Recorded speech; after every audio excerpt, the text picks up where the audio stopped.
Perkembangan dewasa. Assalamualaikum warahmatullahi wabarakatuh. Semangat pagi untuk kita semua.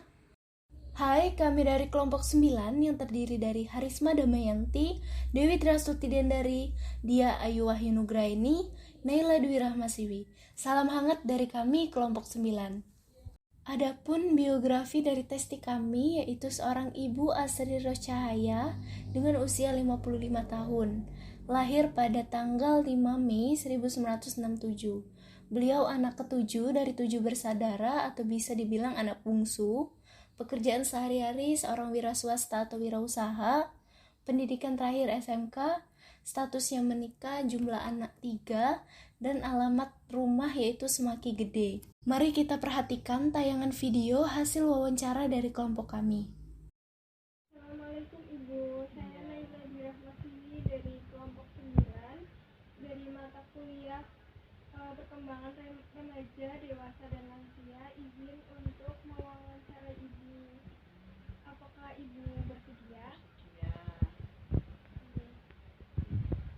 Berapakah tinggi dan berat badan Ibu? 155 itu tingginya, beratnya 62. Lalu adakah penyakit yang Ibu derita dari kecil hingga sekarang? Dari kecil sampai sekarang, kalau apa ya, biasa-biasa aja sih, mungkin bisa sembuh lah. Jadi tahun 2013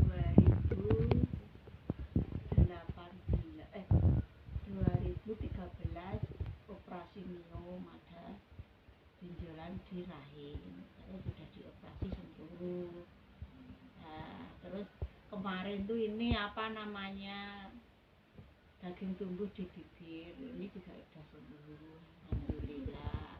Operasi sehari atau 3 hari sembuh, alhamdulillah. Cuma itu, kalau sakitnya itu ya cuma pusing karena nggak punya uang. Lalu apa saja kesibukan Ibu pada saat usia Ibu yang sekarang? Ibu sekarang aktivitasnya jualan, terus menerima pesanan-pesanan snack, terus ngomong cucu. Terus apakah Ibu sering mengikuti kegiatan dukun? Dibilang iya sering, karena ibu kader lansia, kader Pokja 1 megang ketua MK, mitra keluarga.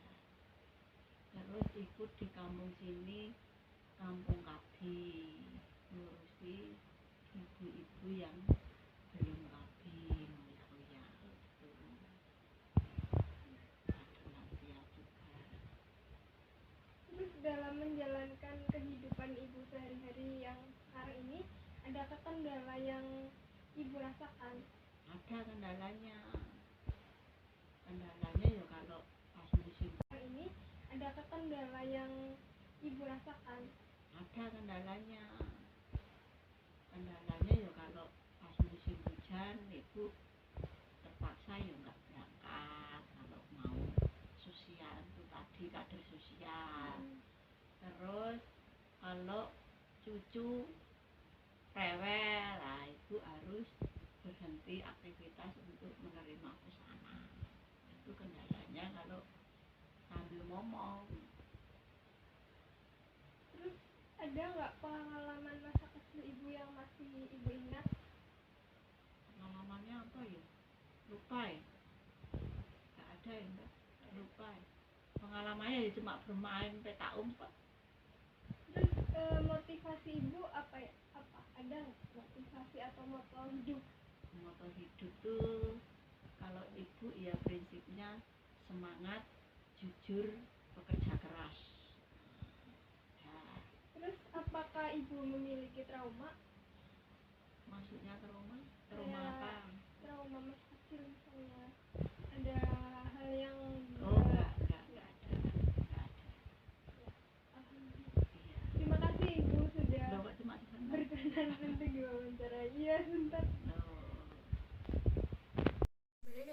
Assalamualaikum warahmatullahi wabarakatuh. Perkenalkan, nama saya Karisma Damayanti. Pada kali ini saya akan melakukan wawancara kedua dengan Bu Asri Rohaya. Nah, tentang usia dewasa. Nah, untuk pertama kali pertanyaannya yaitu bagaimana sih cara ibu mengendalikan emosi ibu, seperti saat ibu marah akan seperti apa, dan saat sedih biasanya apa yang Untuk ibu lakukan? menghindari kemarahan, ibu melakukan kegiatan-kegiatan yang lebih berguna untuk mengisi kegalauan tadi, seperti pekerjaan rumah, terus ya udah itu. Ya, baik. Kan pada wawancara yang pertama ibu mengikuti kegiatan dusun. Kegiatan dusun tersebut apa saja sih, Bu? Ikut pertemuan PKK Dasawisma RT, PKK RW, terus sama PKK kelurahan. Tadi kan kegiatan PKK nih, Bu. Kalau untuk kegiatan semisal seperti senam, arisan itu mengikuti Ya, juga? setiap bulan ada senam lansia. Pas untuk kepengurusan lansia saya sendiri ketuanya. Jadi untuk kegiatannya setiap bulannya ada posyandu lansia dan ada senam lansia. Setiap bulannya rutin. Nah, saat ibu sedang memiliki masalah nih, biasanya sih ibu itu melakukan apa sih untuk mencari jalan keluarnya? Ya, apa ya? Lebih dipendam atau diam saja? Enggak, ibu kalau keluarganya ibu nggak ada masalah ya. Gimana? Tapi ibu sering menampung masalah-masalah orang. Masalahnya Jadi tempat ibu, curhat. iya, ibu soalnya kadang buat satu pas ketua mitra keluarga. Jadi wilayah sini yang memegang rahasianya masalah-masalah orang ibu, itu yang nampung. Tapi itu sifatnya rahasia. Jadi nama, alamat ibu samarkan. Karena kita harus punya laporan. Oh, ada laporan sendiri. Ya. Itu aja. Baik, saya terima kasih Bu untuk wawancaranya. Oh, ya. Itu tadi tentang pertanyaannya. Iya. Baiklah, saya akhiri. Wassalamualaikum warahmatullahi wabarakatuh. Waalaikumsalam warahmatullahi wabarakatuh. Bahwa testi kami termasuk dalam masa dewasa tengah atau madya karena beliau umurnya 55 tahun dan usia dewasa tengah itu di antara 41 sampai 60 tahun. Masa dewasa tengah atau madya 41 sampai 60 tahun. Ciri-ciri masa dewasa tengah: masa canggung, masa berprestasi, usia menakutkan atau power syndrome, masa evaluasi, masa transisi yaitu menjelang hari tua, masa sepi atau jenuh, masa stres yaitu munculnya pesaing baru, dan masa berbahaya atau memforsir diri. Perkembangan masa dewasa tengah. Perkembangan fisik. Kulit mulai keriput dan mengering karena kehilangan lemak dan kolagen di lapisan bawahnya. Area pigmentasi kulit menghasilkan titik-titik noda. Rambut menipis dan mulai berubah warna. Kehilangan tinggi badan dan menambah berat badan. Menopause, produksi estrogen menurun, kesehatan menurun, tubuh tidak mampu memperbaiki kerusakan dan memperbarui, kecepatan motorik melambat, dan seluruh sistem tubuh berubah. Perkembangan kognitif. 1. Puncak dari berbagai kecakapan intelektual. 2. Terjadi penurunan kognitif dan penurunan kapasitas memori. 3. Memecahkan masalah sesuai keinginan. Perkembangan sosio-emosional. 1. Individu dewasa mengalihkan perhatian pada generativitas versus stagnasi. 2. Pria mulai memikirkan anak dan keluarga, sedangkan wanita menyibukkan diri di luar rumah. 3. Ketidakstabilan emosi, kecemasan, dan ketakutan kehilangan pasangan. Memperoleh arti kehidupan atau merasa putus asa. Tugas perkembangan masa dewasa tengah. 1. Mencapai tanggung jawab sosial dan dewasa sebagai warga negara. 2. Mencari kegiatan pengisi waktu senggang. 3. Membantu anak atau remaja belajar menjadi bertanggung jawab. 4. Menghubungkan diri dengan pasangan hidup sebagai sosok individu. 5. Menerima dan menyesuaikan perubahan fisik. 6. Mencapai prestasi atau karir yang memuaskan. Dan yang terakhir, menghadapi orang tua yang semakin tua. Dapat kami analisis bahwa Ibu Asri ini berusia 55 tahun, termasuk ke dalam usia masa dewasa tengah, yaitu perkembangan fisik dengan tinggi badan 155 cm dan berat badan 62 kg. Perkembangan dari kecil tidak ada penyakit yang diderita, tetapi pada 2013 Ibu Asri melakukan operasi miom, lalu berhasil dan sembuh. Dapat dilihat bahwa kulit Ibu Asri sudah mulai keriput.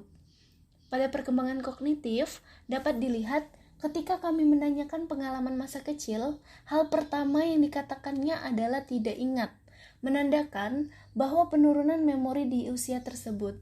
Lalu Ibu Asri menjawab, yang diingat hanya bermain petak umpet dengan temannya. Hal ini yang bisa di-recall dari long-term memory atau memori jangka panjang. Pada perkembangan sosio-emosional, kami memastikan bahwa Ibu Asri tidak memiliki trauma yang berat.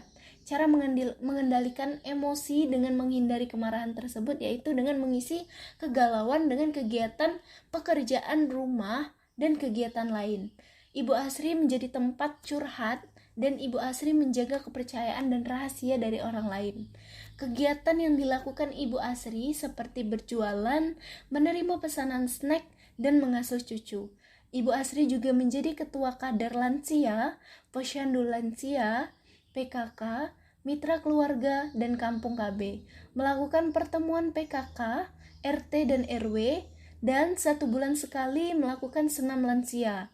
Nah, ini sesuai dengan tugas perkembangan, yaitu mencari kegiatan yang bermanfaat di luar. Nah, terakhir, dalam melewati hidupnya sampai saat ini, Ibu Asri memegang moto yakni semangat, jujur, dan pekerja keras sesuai dengan perkembangan. Inilah hasil tugas dari kelompok 9. Terima kasih dan sampai jumpa kembali. Wassalamualaikum warahmatullahi wabarakatuh.